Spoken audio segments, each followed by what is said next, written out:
I don't think North Texas is all that bad. Our great friend of the program is going to make fun of us, but TJ and I are both, I don't feel like over the top confidence going into this game. Well, I mean, I know it's what Seth over the homecoming. top. I know he's going to have a packed out section at UNT Stadium, but they are leading the conference offensively in yards per game at 470 yards. Their QB, Chandler Rogers, junior out of Mansfield, Texas. He's good. 1,700 yards, 4 tutties. You know how many interceptions he's thrown? One. Yeah. All year. They got the conference leader at wide receiver in Macklin, Jamori Macklin, 33 receptions, 658 through the air, 9 tutties. My guy averages 20 yards a catch. That's good. Don't like that at all. 5'11", 183 out of Kirkwood, Missouri. One of those smaller wide receivers, shifty, fast. Sure. The kind of guy that gives us fits.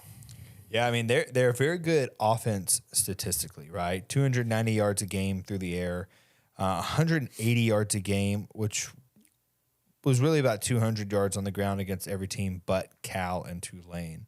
So I don't know if they are good or if they just play bad teams or not, but like statistically, they look great on paper. And we just watched them against Tulane.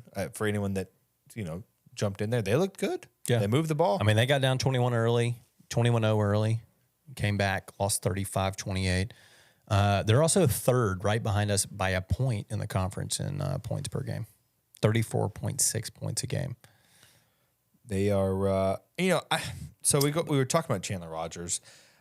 I think he protects the ball, and he has the ability, like Seth, he has the ability, new statement there, he doesn't turn it over, and end point. Yes. Okay. And like Seth, I wouldn't say he's like uber athletic by any means, but he has the ability to extend plays and to scramble out and get your first downs. And we just saw it against UAB with the Trace, whatever that guy's name was. Trace Campbell. Campbell, like we us like any other team, right? I don't think this is anything unique to Memphis. Like we struggle with mobile quarterbacks. Yeah. We respect the pass and everyone drops back and all of a sudden you've got 10 yards to run.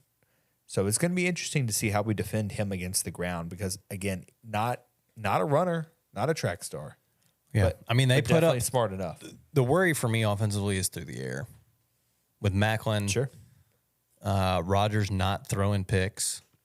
They put up nearly 300, at 300 yards through the air passing. Like, they're going to be slinging that thing.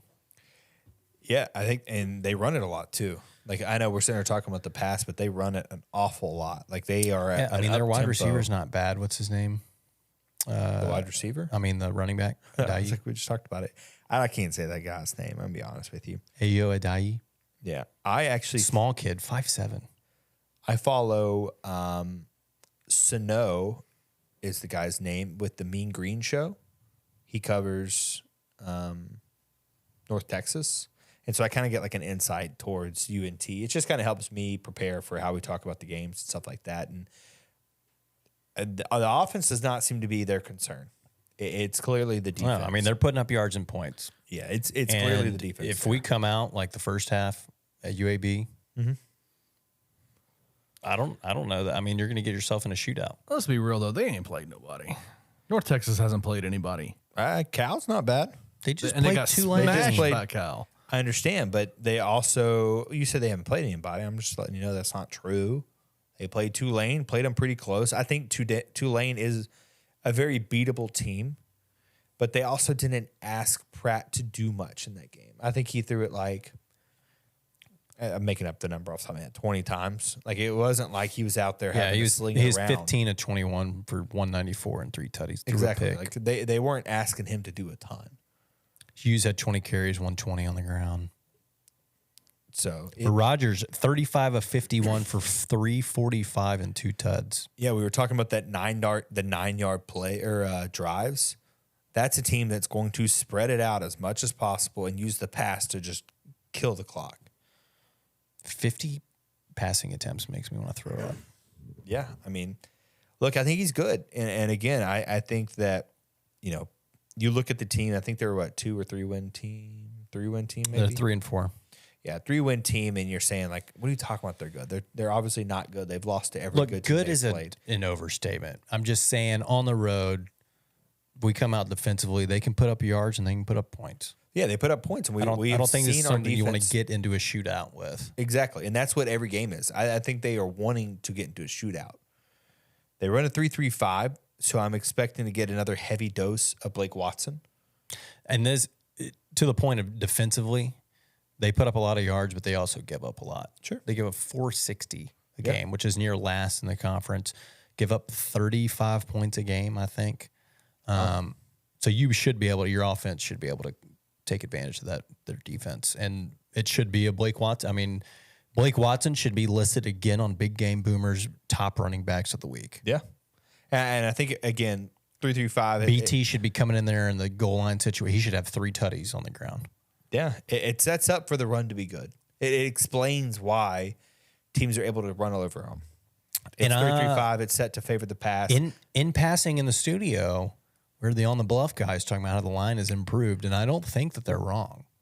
I don't think they're wrong at all. No. And I think you can see it, right? There are visible holes now where there's not always been visible holes. Big holes. Big holes. We actually may be down an offensive lineman. I'm not sold. And it may not be the worst thing in the world. If you ask TJ. It's up there for interpretation. I'm not sold that now you got me going blank. You messed me up.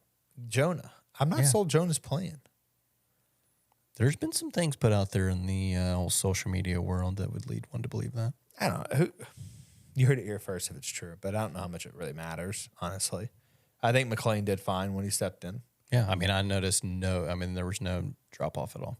Sure. I can't remember. I guess Hill goes from right tackle to left guard, which is the strangest transfer ever, and McLean just fills in at right tackle. Yeah. I said right guard.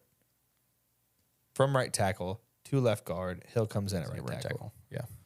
I don't know why that was hard for me to explain. But back to my main point, I expect a lot of Blake.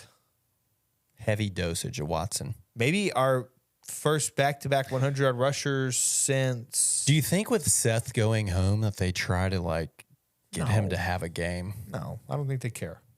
Yeah, they probably I don't think the game plan changes. I think you're right. I don't think the staff cares at all. Because we just talked about it. Like, North Texas is going to try to control the clock. They're going to try to air it out and use up as much time as possible. They are a very fast-paced offense that just moves the ball, and then you start seeing, you'll notice that 3 minutes have gone by and they've gone 20 yards. They ain't going very far, but they're going to keep moving it. And then that one guy is just a bomb, no matter what. I don't remember his name. This would be a game I would love to see the defensive line getting pressure. I mean, yeah. I think, what, we have 1 sack against UAB? Yeah, but Tremonte had a sack. They were getting pressure, though. Let's have a big D-line game. There were a couple where Coffee was back there, I think, twice. And whiffing. What's it matter Whiffing. if you're back there and you're... I know. He's coming back there so fast. I know. slow it down a notch and lay a hit on somebody. Yeah, I'm there. They're putting the pressure on it, and they're disguising it well. I mean, they're bringing it.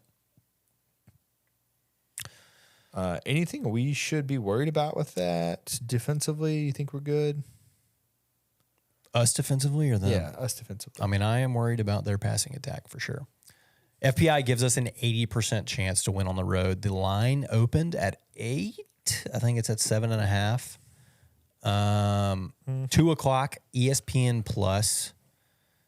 They're in Denton, the home of Seth Hennigan. He's going to have a big crowd there.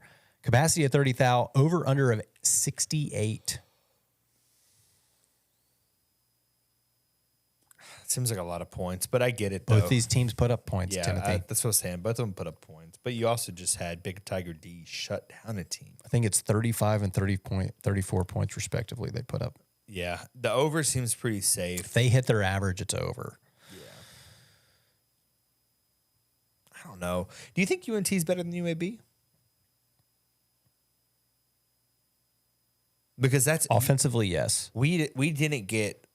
For what it's worth, a full strength. I think I would say yes. I think UAB. offensively they are definitely better, and their defenses are probably very similar. I don't think we got a full dose of 100% UAB. I mean, right. Because of Zeno, it didn't play. yeah, he's very similar to Rodgers in the sense that like they can air it out. But if you were a casual fan and all you did was watch the first half, you'd have thought UAB had 3 Heisman candidates at quarterback. Yeah. And all 3 of them were backups. I don't know about that. But You may have had a passing tutty if Dilford put you in. yeah, I could probably throw one. Maybe not though. Who knows? Anything else? You feel good? Score prediction? Just give us a score. I do think UNT is probably better than UAB. So I think it's going to be more of a higher scoring game. The question is, can Memphis build off the offensive performance? You think it's going to be like last year's 44-34 game? I don't know if it's going to be. I mean, it's going to be similar. I don't think that's the exact score, but yeah, I mean, the same mindset. Yeah, I mean, it's going to be. I'm thinking offense versus some offense. 42-31 or something. I had 38-34, but like I'm not even confident in that answer, honestly. But I'll stick to it because I have it. So 38-34 and 42-31. Yeah. What's the spread? 7? 7.5. Memphis wouldn't cover in that one. I What it is. like That's us to cover. The first thing that came to mind was 38-34. Ryan's about to start racking up these conference road wins. I'm gonna change it, dude. I'm gonna go. Get a little winning streak going. I'm gonna go 42-34 because that sounds better. Covering by a half point. Yeah, covering and just all the points in the world. There you go. Definitely the over.